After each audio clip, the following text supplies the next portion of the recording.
Soskaid saw the shimmering in the distance before she knew what it was. A silvery beacon like a piece of pipe standing on its end with sprouts jutting crazily out of it on all sides. She hadn't dared hope that they'd actually made it.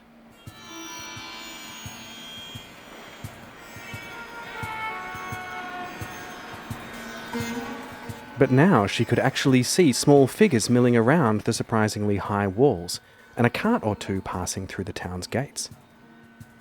She stopped and leant heavily on her knees for a moment, allowing a satisfied sigh of relief to escape her all at once. Kesha. It must be. They'd made it. She licked the early stages of cracking on her lips and rubbed at the now dull ache in her leg. Hawthorne put a companionary hand on her shoulder for a moment and let out a little giggle. "This has to be it, right?" she said, pulling a small, standard-issue monocular from her belt pouch and closing one eye as she peered at the settlement. "Yeah," croaked Soskaid. "I think so." Dogmeat was licking at her leg bandage again. "Give me a minute and I'll change this dressing and then we can keep going." Soskaid turned and looked back up the ancient road they'd picked up after leaving the forest the day before, rocked back and eased herself into a sitting position, hands still perched on her knees. "Here, let me." Soskaid watched Hawthorne deftly unwrap and rewrap the bandage and only felt a little awkward about it. Mostly she was relieved and grateful that she hadn't had to make the trek alone, scared and wounded. She looked down as she felt the cool breeze suddenly on her leg wound. It appeared to be healing pretty nicely, but it still hurt like hell. In a couple of hours they'd be in Kesha with fresh water and medical attention. And hopefully even a proper meal and bed. She licked her lips again. It hadn't been a completely uneventful journey from the raider camp to here, however.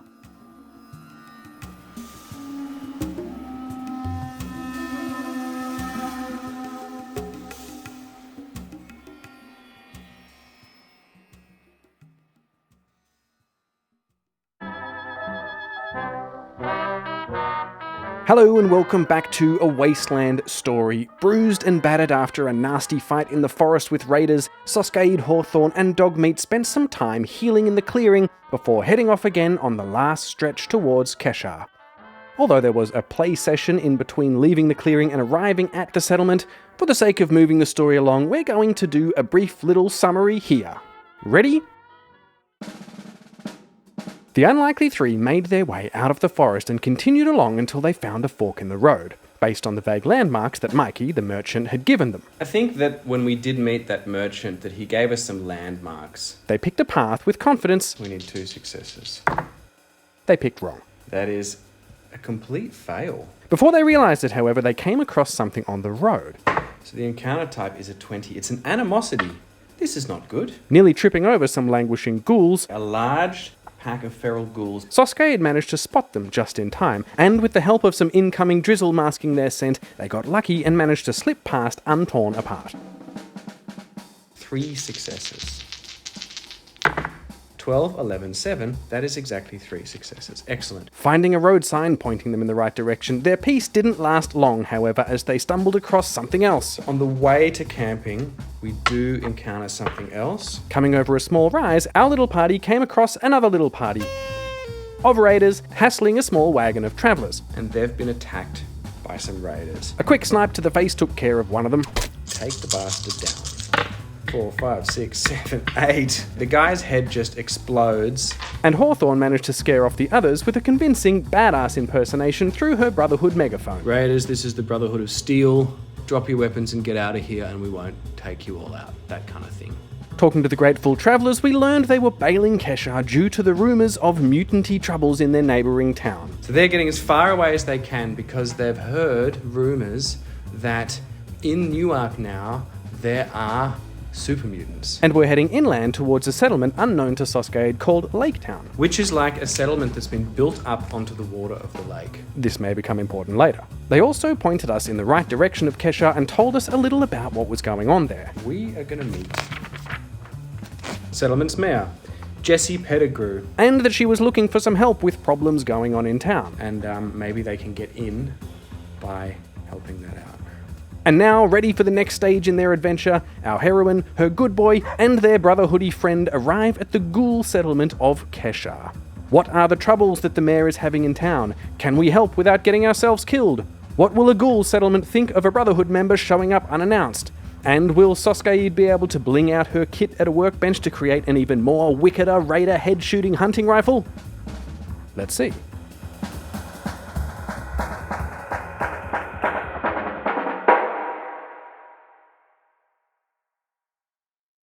Okay, welcome back.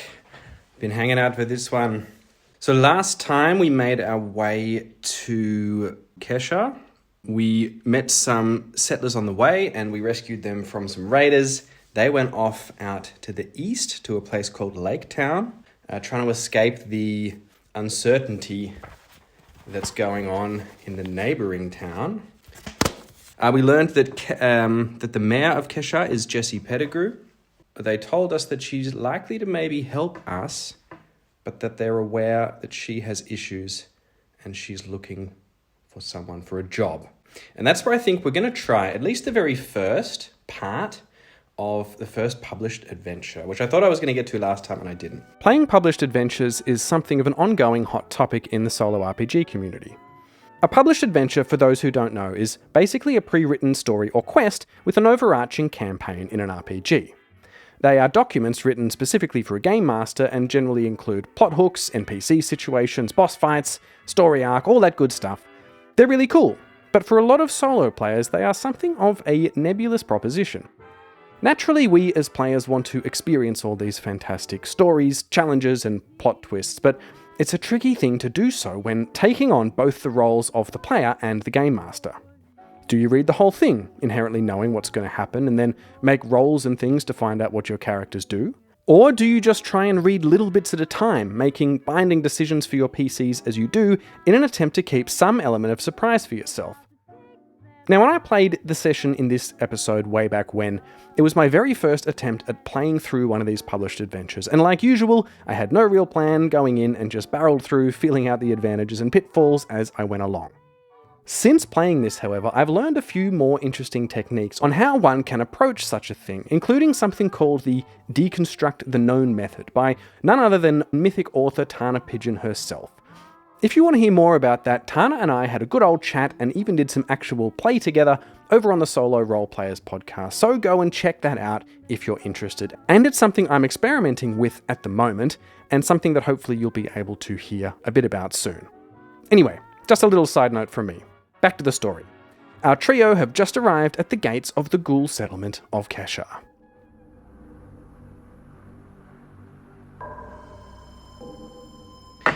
As the group, they arrive to the gates of Keshar. Let's see if we can get a bit of a description.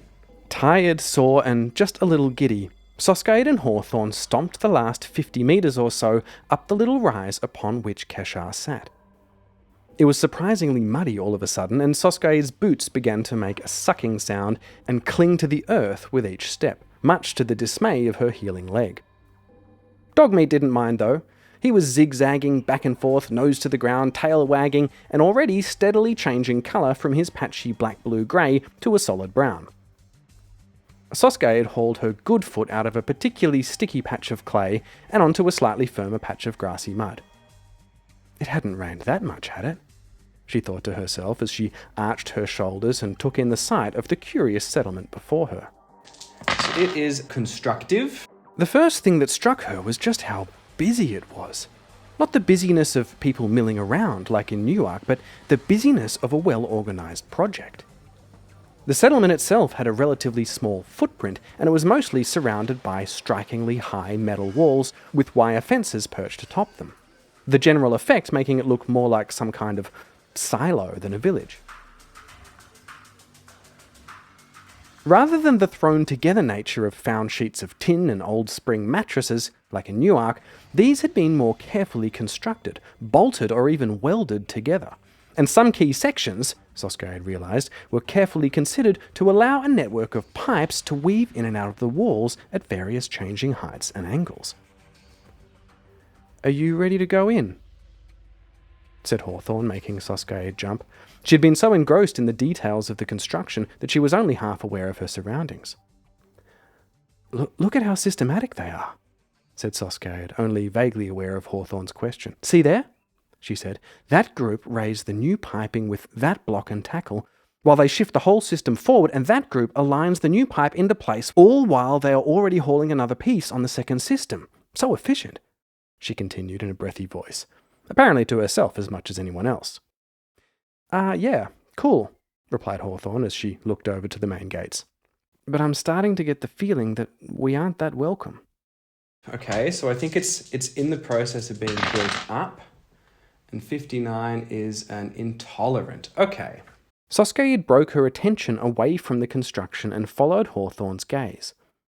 There was a small group gathering at the gate, ghouls every one of them, attempting to give a definite sort of we don't take kindly kind of a vibe. Right, yes, said Soskeid, suddenly a little nervous again. We should head in, see what's what. She readjusted the slipping rifle on her wrong shoulder again, trying to tamp down the slight sense of giddiness in her chest. The rifle slipped again, habit not yet set hanging it from her non-dominant arm. Hawthorne let out a firmly exhaled breath.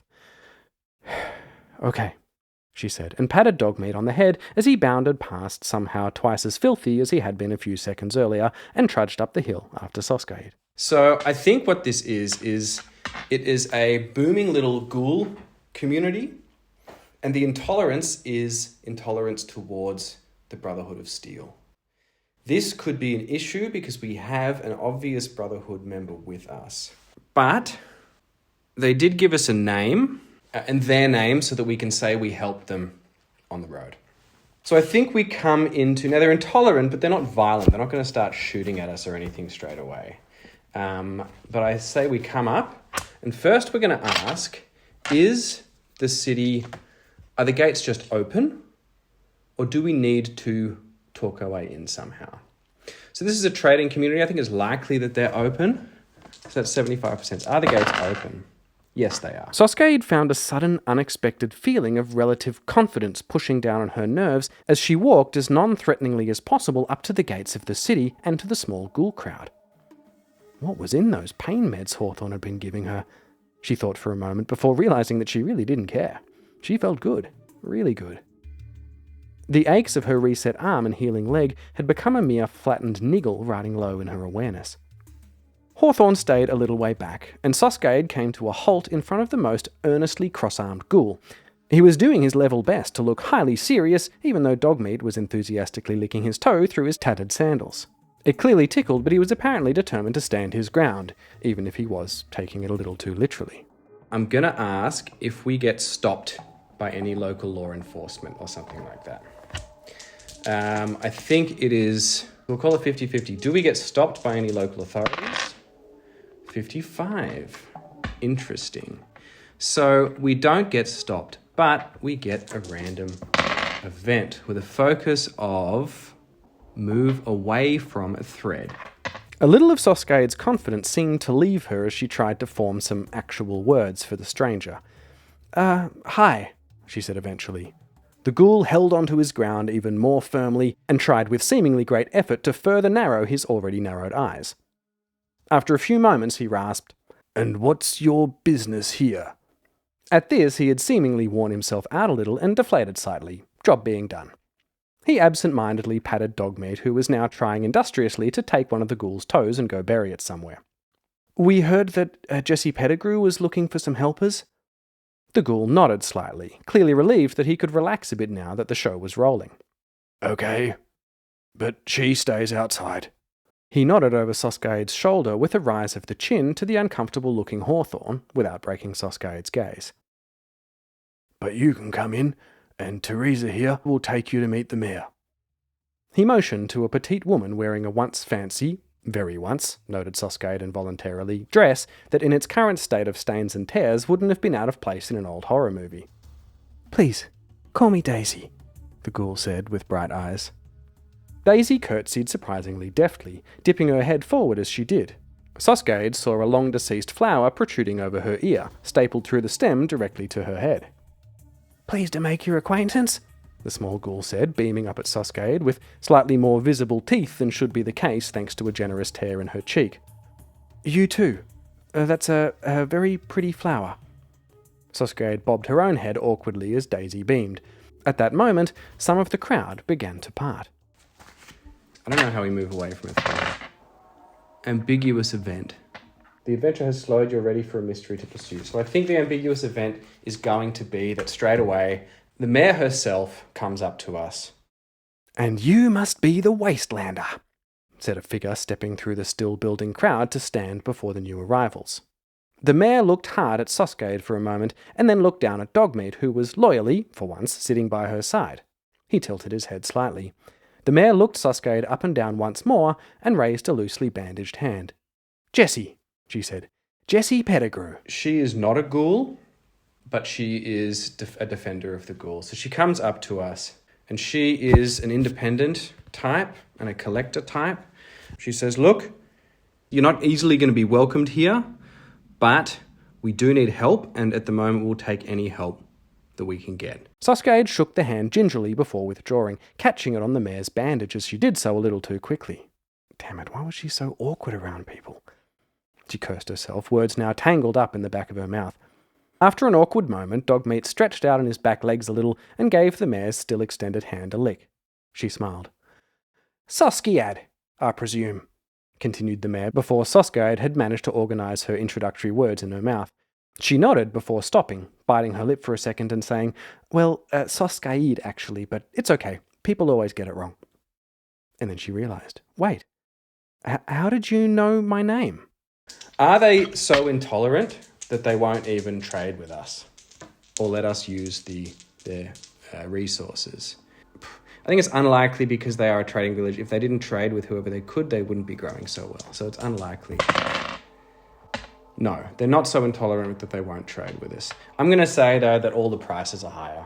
I think they're going to give us a 10% bump on all the prices. Never you mind about that, Wastelander, said the mayor as she retightened the bandage on her hand and turned her attention to the skulking Hawthorn a few metres away. She stared hard until Hawthorn met her gaze. The group of ghouls around her began noticeably shifting uneasily on the muddy ground.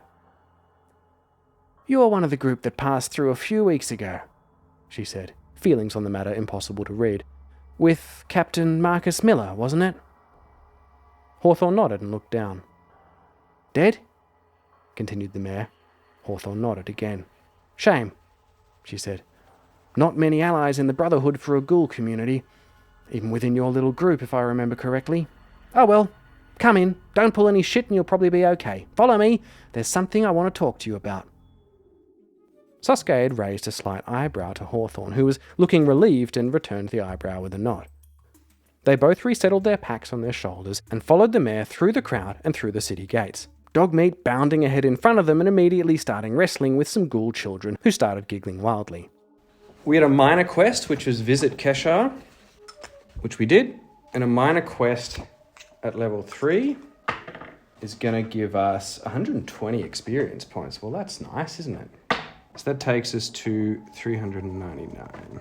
The small group walked through the gates into a darkened sort of courtyard in what must have once been a pumping station of some sort. The squat grey building sat in the middle of the space, which was otherwise surprisingly clear of anything else other than mud. The building had some sort of circular construction sticking out of one of its sides, and clear aftermarket piping welded on here, there and everywhere, sprouting out into the vast system of pipes they'd seen from the outside. It gives me some questions here about what are the founding principles for the settlement. This stuff I already sort of had in my head, so it's trade and progress and protection of ghouls and maybe ghouls' rights. So I'm just going to make some notes here. Now, Saskia doesn't have any particular animosities against ghouls.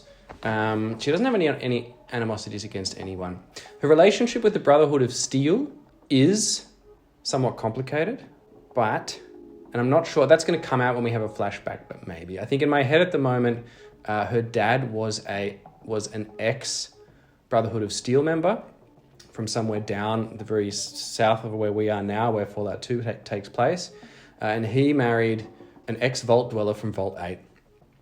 And the guy, the master, or whoever his name was, Richard Gray, I think, who originally developed the FEV virus to turn it into a super mutant creating plot, he came out of Vault 8 as well. And so there may be some connection between the mother, perhaps, and this Richard Gray. We're not sure. We're going to get to a flashback at some point. The network of pipes were built up on high pylons, creating a series of raised paths a good 3 meters in the air.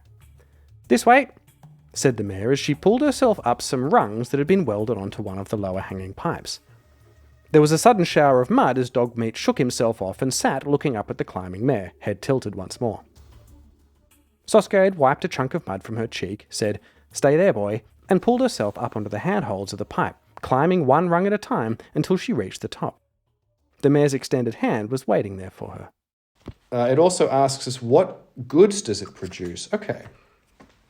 Let's see what sort of goods it produces. Prized and helpful. So if it's prized and helpful, I think they are... I'm thinking water. Soskade stood atop the pipe walkways in awe. She would never have guessed from below that there was an entire settlement built up in the air like this.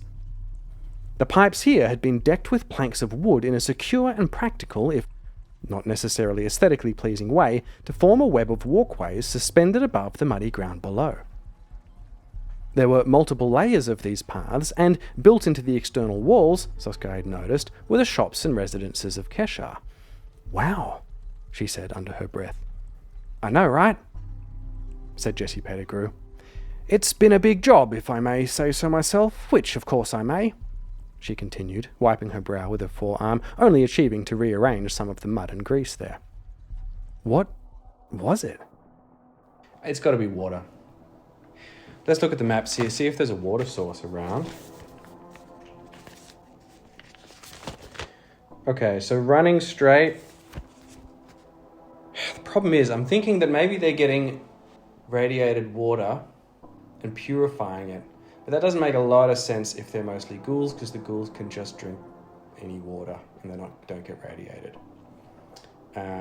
Or maybe that makes it a good thing to sell. "Water, of course," said Jessie. "Brown gold. Keeping it watertight's the biggest challenge," she said, waving an arm vaguely towards the walls of the settlement. "We flood it regularly, you see, as part of the purification process.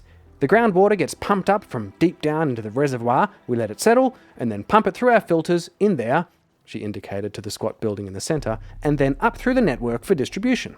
So I think the way that it was discovered was the mayor, Jessie herself, and maybe a ghoul companion, found this place as one of the few still running river sources. I don't think the river's actually running, but there's like a water table there. They can, maybe they're sort of mining down into the riverbed and collecting the water that way. And that ghoul had the knowledge to be able to do it. So that's why they established the town here. "Wow," was all Soskade managed to say again. She was suddenly filled with fascination and questions about the functionality of the system, but she stopped herself. They had a job to do. They needed support to get back into Newark and get that sample for the NCR scientist, Dr. Susan Drake. "Anyway," said the mayor in the silence that had almost gotten awkward again, "we can do the grand tour later. Right now, we need to talk about how we can help one another. Right this way." She indicated a modest door near the point where they'd climbed up. "Please, step into my office." The government and laws, Kesha is the mayor, she's independent. I think everyone there is pretty happy because she is protecting ghouls, and it's really only ghouls that are there, apart from her maybe and a couple of other people. And she's a collector. I think she's collecting ghouls, and not in a weird way, but she's going out and she's actively seeking out ghouls to bring them refuge, where they can come here, they can be protected, more or less, in a group, and they can make money and have a living. "Have a seat," said the mayor. She indicated to two mismatched chairs lent at the end of a small reclaimed desk. Soskade looked around the room. It was small, but not untidy considering every surface had been accounted for. It seemed to be containing an entire person's life and work, which were clearly very much the same thing. The walls were heavily pinned with various plans, both original and repurposed. Soskade found herself staring at the largest of the hanging collection of paperwork on the left-hand wall before looking nervously over at the mayor, who was watching her thoughtfully. She gave her a slight nod, as if in permission. Challenges that they face. They always faced some animosity from... the main challenge is going to be raiders who are coming up and who do need water. I think the raiders are smart enough to not just wipe everyone out there because they do make the water, but they are under pressure from raiders. They come in and, do the dodgy cop or mafia thing where they come in and take their free cut and maybe punch a few people, basically take what they want, and the ghouls don't really do anything about it because they're quite peaceful. So that's one of the main challenges. And more recently, they're starting to have seen the occasional super mutant around, and they're concerned about the growing threat in Newark. "What's this?" said Soskade, pointing up at the large bluish stained and crinkled plan that dominated the central section of the wall. It had all sorts of circular lines and tracks printed in a fascinating pattern. It looked a bit like the basic electrical plans her father had shown her how to read, but only insofar as an angry beaver could look a bit like a deathclaw in a general mammally kind of a way. She didn't recognize any of the symbols on this particular plan, and it was vast. "It's the original blueprint for the subterranean components of the pumping station," explained the mayor. "Large parts of the system are underground, you see. It was a miracle we were able to get it working again," she went on. "Without the knowledge of our pre-war citizens, we wouldn't have had a hope." "Wow," was all Soskade could say again. Her gaze drifted over to the smaller plans pinned to each corner of the blueprint. These weren't original, she noticed as she touched one gently with a curious finger. She could see the faded outline and hint of colour of a Vault-Tec poster, a once prominent yellow 17 visible in the centre. Over it, however, had been expertly marked out with what looked like irrigation plans for crops. "The next steps," she said, and then continued. "Happy to tell you all about it sometime, but for now, if you wouldn't mind." She indicated again to the seats in front of her desk. Soskade had realised that Hawthorne was already sitting there, looking uncomfortable. Soskade made her way over to the desk and sat. So here we go. I'm going to read the quest overview. In a hopeful and booming Commonwealth town, or in this case, West Coast town. Yes, boys and girls, that is the friendly sound of the spoiler klaxon. In this case, warning some mild, spoilery stuff for the Fallout quest in the core rulebook with a bang and a whimper. It's not too bad since I mostly go off track anyway, and it's only the first bit of the first chapter, but you have been warned. A string of grisly tragedies leads the town's elders to a discovery that threatens the minds and lives of everyone they know. To stop the signal that's stealing people's memories and driving them to psychosis, the protectors must choose to either abandon the town and let one of the region's last bastions of hope, or confront the mysterious institute and its vision for a world ruled by synthetics. This quest is a murder mystery full of shocking twists, deadly encounters, and an ultimate choice that will test the characters' ideas of morality in post-apocalyptic America. Now, the Institute is something that is not really part of the old timeline. That was brought in Fallout 4, I think, which was a good 100 plus years later. I did read, and as we know, I'm pretty fast and loose on the law, but I did read, I think, that the early experiments with synths, those who played Fallout 4 will remember Nick Valentine, who was an early version. I believe that they were actually technically around at this time. So the quest begins where the party is tasked to investigate a small break-in at a residential farm belonging to an old ghoul couple. This is fortuitous. And the rest of the settlement is celebrating its first annual Founders' Day celebration. Okay. "You may have noticed the bustle out there when you came in," led Jessie. She leant forward onto her elbows, haphazardly making some space for them by pushing various bits of paper and small mechanical parts out of the way. We are finishing up our latest phase in the system, connecting the pipelines directly to the external farms for irrigation. It'll be a big step up for business and efficiency, and happily, we should be finished in time for Founders Day at the end of next week. Let's see if it says anything about purifying water. I might just Google that to see. Okay, so boiling it and filtration, distillation, chlorination. So they maybe have to grow something that they can use the husks or the leaves for to dry out and create like a fine filtration paper or something. Not sure like that, whatever it is. And because it's Founders Day celebration, the mayor wants the matter looked into quietly. However, Jessie went on, there have been some worrying goings-on in town of late. Sosgade listened patiently. I know what it's like out there, said the mayor, holding each Sosgade's and Hawthorne's eyes in a steady gaze in turn. But here, due to our slightly unusual makeup of residents, hard work, determination and loyalty, we have had historically little to no crime. Everyone here is appreciative of the community and the protection and tolerance it provides. To Sosgade, it seemed that Jessie very intentionally did not flick her eyes toward Hawthorne. But these last few weeks there have been some violent incidents. We already have 5 residents, both perpetrators and victims, strapped up in the medical centre. And I can't stress enough just how unheard of that is around here. So, there's a farm. One of our residents has gone missing. One of our farmers from our final irrigation connection. His wife has been very worried and she's gone back to the house to wait for him. I need someone with their head screwed on right to go and check it out and see if they can find any clue as to what might have happened to him. And I need it done quietly. Sosgade and Hawthorne looked at each other and nodded slightly, unspokenly agreeing that so far this didn't sound nearly as dangerous as the recent situations they'd found themselves in. Might be an easy job.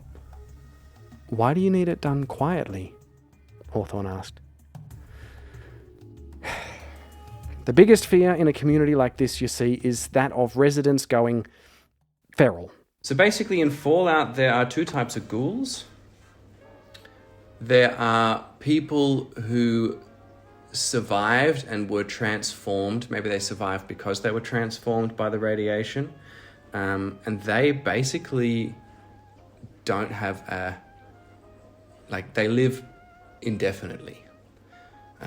Some of them, however, whether was at the time of the bombs or whether it happened later, but they lose their mind and whatever made them human and they become feral ghouls, basically zombies. The ones who don't go feral are normal people, apart from the fact that the skin is melting off their face. But they see a lot of discrimination in the Wasteland, especially from the Brotherhood of Steel. Ghouls don't like to talk about it, but I can tell with the recent incidents, it's got people unsettled. As you know from your meeting on the road, between these incidents, the rumour of super mutants over at Newark, and the increased activity of outsiders, this time she did look at Hawthorne, some of our residents have already spooked and started leaving town. Founders Day and having this project finished by the time it comes is a huge stabilising factor for us, and we need to plug this leak before everything falls apart. Head to the farm and see what you can find out. Joseph's wife will be waiting for you there. She basically says, I want you to go check it out and just look into it quietly. But if you're willing to accept it, if you help us out, we can talk about helping you out with Newark, and you can feel free to use the facilities, trade, rent a room, that kind of thing. But she said, don't be surprised if they are going to charge you more because of your Brotherhood friend here. But that's just how it is, basically. And if we do this for you, Mayor Pettigrew, you'll help us? Sosgade said after thinking for a moment. Something about the situation was definitely a little unsettling. Call me Jessie, but yes, said Jessie. I can't promise too much, but I will certainly do what I can. And you can use the facilities here to get yourselves better prepared and use Keshar as a base of sorts if need be.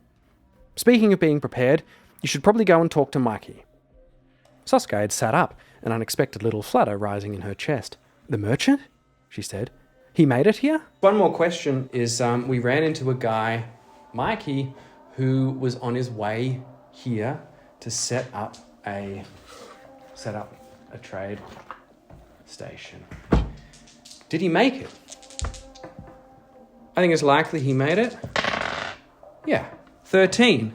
So not only did he make it and his business is booming. Jessie chuckled. How did you think I knew your name? She said with a smile. I recognised you straight away in that vault suit of yours. He's quickly becoming an institution here, charming bastard, and he spoke very highly of the vault suit wearing Wastelander who helped him get here. You don't think I'd just trust anyone coming through our gates with an important job, do you? Soskade smiled shyly, slightly embarrassed, and Jessie stood up, indicating that the meeting was over. Sorry, but I've still got a lot to do, she said, scratching her head and looking around at the various piles of paper on the desk. Hawthorne and Soskade also stood up, and one after the other shook Jessie's extended hand as she looked up from her search. But we'll talk more when you report back. And remember, quiet. Soskade and Hawthorne nodded, and then turned to make their way out to the raised marketplace. And, I might start this published adventure and go off in a completely different direction and just use it to sort of stimulate a quest. I'm not sure. So, okay. We're going to go see Mikey the merchant.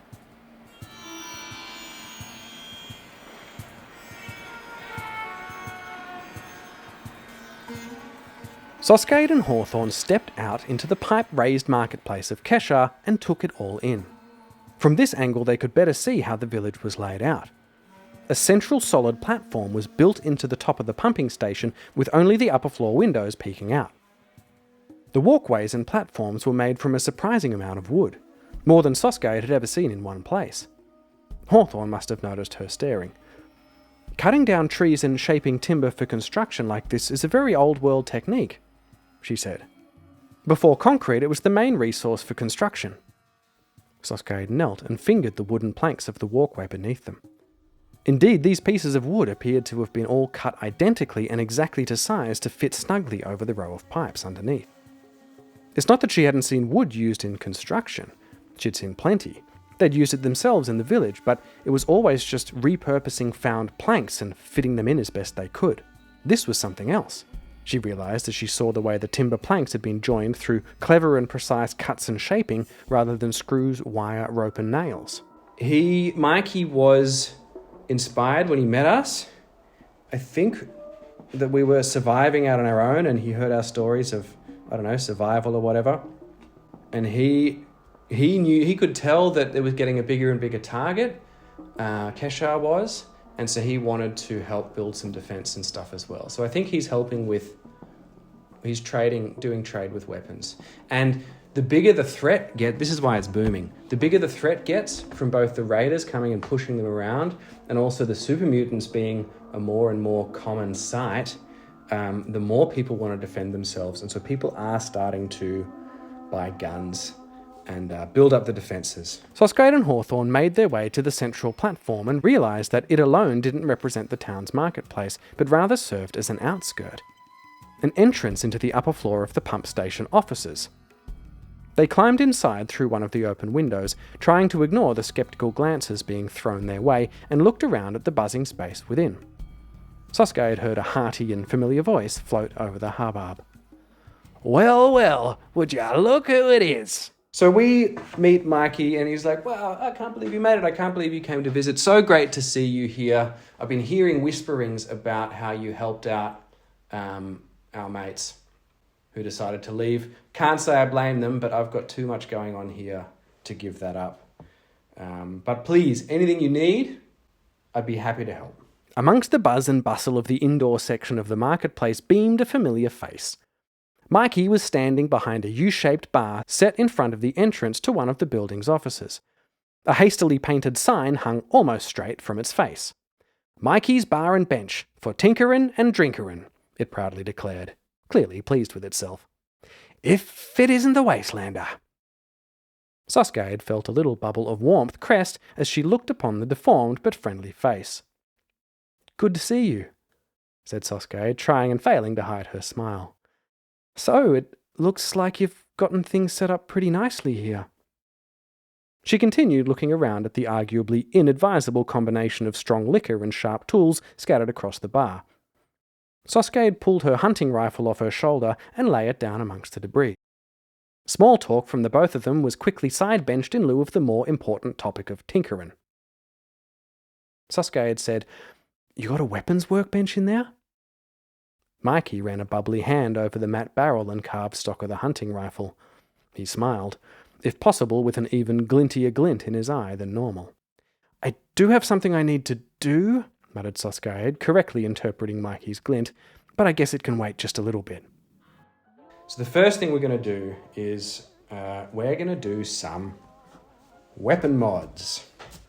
Crafting is a mechanic that is, in my experience at least, criminally lacking in the tabletop RPG space, and in stark contrast to that of the video game sphere. In my peak of video gaming, a few years ago now, it seemed like every game and its dog needed to have some tacked-on, taped-together crafting mechanic or another, and mostly it was entirely uninteresting. Even in Fallout 4, on which this game is based, it just wasn't that exciting, for me at least, to click and hold a button, get a sticky tape sound effect, and then have your gun be 3% more effective against drunk targets. I'm going to sell off ammo I don't need, I think. Maybe I'll trade them for a few more. At the table, however, I find it really satisfying. I don't know what it is. There's something about rubbing things off and writing things down on bits of paper that makes me feel like I'm planning and sketching a design for something. Mikey has on him 9 caps. Oh, come on. Okay, but maybe I can trade for some stuff. I want to get materials. Additionally, it feels like an extension of your character development, a crucial element in the role-playing genre. Thinking through how various modifications of your equipment might affect your tactics or how you approach combat. I have 4 shots left. We're going to stock up on water. Also, considering this is a wasteland survival game, I want to feel it when I've been out on the road too long and have my gear wear down and need repairing, helping drive the motivation to find civilization or increase those repairing skills. And we spend 2 common materials to repair our pants.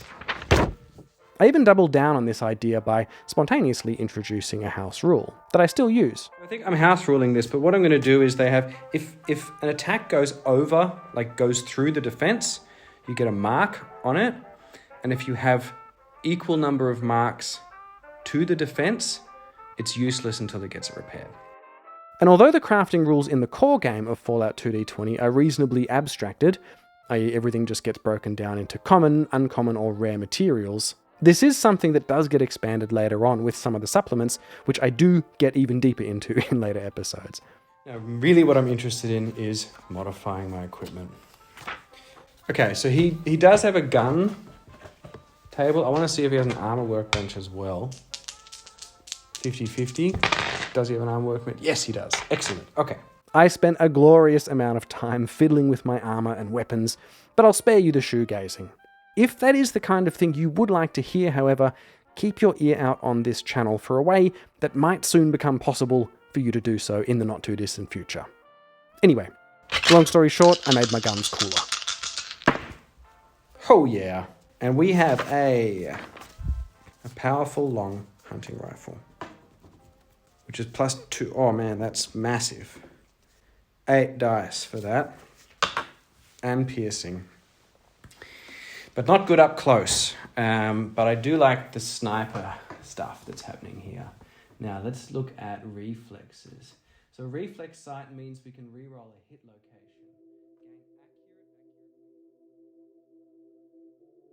Time seemed to disappear for Soskade as she immersed herself in her work. Mikey had one of those old office chairs with wheels set up between the weapon and the armor bench, with a modest wall of shelves and drawers set off to the side. She kicked herself off from the storage unit, spinning once round as she slowed smoothly up to the workbench, quickly but carefully laying out the new receiver she'd found in the drawer next to her half-dismantled rifle. It looked like it was going to fit perfectly. Soskade was only vaguely aware of people, Mikey mostly, Hawthorne occasionally, poking their head into the office from time to time as she filed and polished, oiled and sprung. After some indeterminate amount of time, she clicked her tongue in satisfaction and held the rifle up to her shoulder. She tested the firing hammer with a click. She could feel the increased pressure and made a mental note she'd probably have to adjust her recoil compensation, but it felt good. Real good. So that's a whole session just in arriving, basically. But I'm pretty happy with that. An awkward cough came from behind her. Sosgade turned to see Hawthorne standing there. "Sorry," said Sosgade, still buzzing. I lost track of time." She craned her head to look out of the window and saw that the evening's shadow had already begun to fall inside the walls of the town. "It's okay," said Hawthorne. "I just thought that if we wanted to go and check on this farm for Jessie, then we should probably get going before the sun completely drops. Plus, it looks like a storm might be brewing." Sosgade blinked and nodded. Yes, you're right. Let's go," she said forcefully, bringing herself back to the world around her. "Mikey said I can come and fix him up later anyway, for the parts I used," she said as she collected her things and tidied up the workbench. "Okay, I'm ready," she said after a minute. "Let's go." But the next scene would be heading out to the farm. So I'm going to test the scene, just for fun, see how that works. So this is now scene 20. We were in control. And the expected scene, the party heads to the farm and meets the owners. So we're going to test that. And that's what happens. So Sosgade and Hawthorne made their way back down into the mud of the tank floor, as the locals called it, and back through the front gate. The buzz in town was beginning to die down somewhat as the locals collected themselves for their daily shift change and planning meeting. A few residents even nodded or tipped a hat to Sosgade, if not so much to Hawthorne, as they walked past. The sun had dipped below the horizon now, leaving a muddy sort of glow in the air as the three trekked the 15 minutes or so out to the south facing of the farms they'd been instructed to visit. Hawthorne shrugged her backpack higher on her shoulders, as if to shake off the growing bite in the picking up wind. "I can't imagine it's anything too wild," she said hopefully as they walked, not seeming to notice the sudden change in weather. "I mean, this is about the most wholesome place I've ever come across in the Wasteland." Maybe," muttered Sosgade. She didn't have a particularly good feeling. "We should be prepared anyway," she said. Jessie didn't want anyone in town to panic during the party and has asked us to investigate quietly. Each of you now stand just outside the small farm of Joseph and Teresa, a kind old ghoul couple who never showed up for the celebration. They made their way along the side of the farm, Sosgade letting her hand brush along the tarberry leaves as they walked. It made her feel a little homesick. She realised she hadn't seen a real crop or farm since she'd escaped, only crumbling concrete, dead trees and rusty iron. The leaves started rustling over her unmoving hand as she lost herself in a memory for a moment. "Sosgade?" said Hawthorne. There was an edge to her voice. Before you, the front door of the one-story abode, the one-story farmhouse, is shattered into a pile of wooden scraps that lie just beyond the dark interior of the home, the whistling winds of a coming storm. A storm is brewing. Sosgade looked up and saw that Hawthorne had made her way the few extra metres to the front of the house, while Sosgade had been lost in her reverie. The scribe had her gun drawn. "What is it?" asked Sosgade as she drew her own gun and immediately began to check her surroundings and blind spots before carefully picking her way to where Hawthorne stood. They both looked at the forced-in remains of the door and then to each other. Sosgade signalled their move. Hawthorne had been showing her the basic Brotherhood hand signs on the way to Kesha, and she would have been excited to use them in a real-life situation, but instead she only had a deep sense of foreboding. They crunched their way to the door slowly, pistols drawn, and split to either side as they passed through. It was dark inside. There are no lights inside the house, so we need a flashlight or other device if they want to investigate. Okay, so we're going to go in there, and we are going to... It's dark inside, and happily we have... Sosgade has her Pip-Boy, and so she can use that to light up the room. Sosgade's Pip-Boy made a little boing sound as it bathed the room in its slightly sick green light. The door lay shattered in the entrance, but it was only the introduction to the damage that had been done inside. It looked like there'd been a pretty significant struggle. So inside the room, the small farmhouse is a wreck. In the living room, furniture's been overturned and the floor's scattered with broken picture frames, simple jewellery and blood-soaked farm tools. Ominous. That's ominous, thought Soskaid as she noted the bloodied farm tools scattered around the room amongst the broken furniture. She checked the slide on her pistol and nodded at Hawthorne before pointing towards a small archway to the left. There was a dim light in there, and a dripping sound. A slow, quiet dripping sound draws a light to an archway leading to a quaint kitchen. Soskaid went to make the cover me sign to Hawthorne, but realised she'd forgotten it just as she looked up and saw Hawthorne made the I'll cover you sign to her. She took a few tentative steps towards the archway, stopping as she reached it.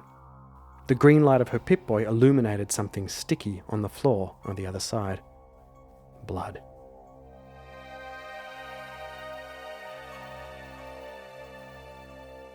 She stepped quickly through the arch with her pistol raised, drawing a breath as she did, heart in her throat. But, she noted with a brief interest, also with an excitement. "Fuck!" she said in shock as she forcefully held her finger back from automatically pulling the trigger. "Hawthorne!" On the wall beside the archway is an old ghoul woman wearing a bloody nightgown, her rotted skin falling away from her face in folds that flap about in the wind. A garden hoe is thrust through her sternum, impaling her to the wall. Oh shit, so it wasn't just a break-in, but they were really badly attacked. The kindly-looking ghoul woman stood tall, or rather, hung tall, Soskaid realised as she noticed the woman's feet hovering a few centimetres in the air. A drop of blood fell from the murder weapon and made a sad little splat sound in the silence. She heard Hawthorne's sharp intake of breath as she took in the grisly scene. Some sort of farming tool had been thrust up through the woman's chest, impaling her to the wall. There was blood everywhere. "Who would do something like this?" said Hawthorne before suddenly looking sheepish under Soskaid's raised eyebrow. "Right, Wasteland," she muttered. You recognise the impaled woman as Teresa, as described by the mayor, and her eyes are frozen wide with fear and her chin is slumped down towards her chest. She's not breathing. Let's see. She's not breathing. Is she alive? I think it's very unlikely that she's alive. Is she alive? Ho! She is alive. The two jumped back as a sudden rattling sound came from the hanging ghoul. Her body racked back powerfully for a second before slumping forward again. "Shit!" said Soskaid, heart pounding in her ears. "Can you help her?" Hawthorne was already on one knee, pulling some supplies out of her bag. "I'll get her down," said Soskaid, grabbing the farming tool with both hands. "Can you hold her up?" Hawthorne took the woman's weight by lifting her up under her arms. "Ready? Set?" Soskaid braced herself to pull. At that moment they heard the unmistakable sound of a shotgun fired, followed by a long, strange scream. "Shit," she thought. "The killer's still here." She looked up and saw the woman's eyes were open and full of pleading.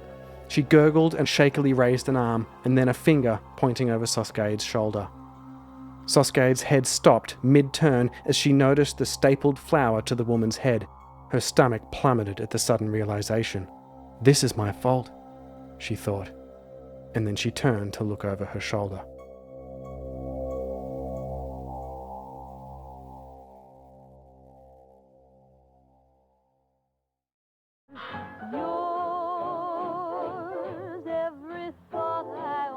Thank you for joining me today on another episode of A Wasteland Story.